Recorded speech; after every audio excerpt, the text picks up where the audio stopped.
Nakita nyo yung bahay na yan po. Yan yung bahay ko na hindi talaga matatapos kasi wala pang pera. O ilog, oh. Diba? Oh, may ilog na malaki.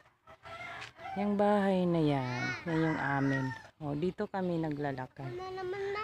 Lalakad kami. Oh, yan baby ko. Yan dito, bundok, diba? Naalala nyo to, ito yung nag-landslide noon sa Tambakan. Oh.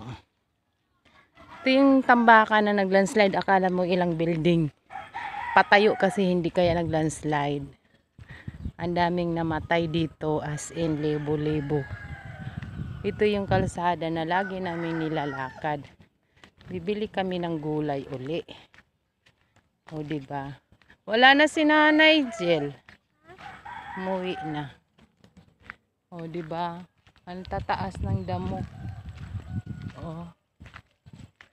Ang tataas ng damo. Magugulay daw ito. Totoo ba ito ay magugulay? O. Comment kayo kung magulay. Ginugulay dito ng mga Ilonggo eh. O.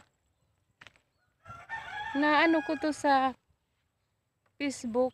Gamot daw ito. Parang kinakain namin to nung bata pa kami. O. O diba? Oh. Bye-bye.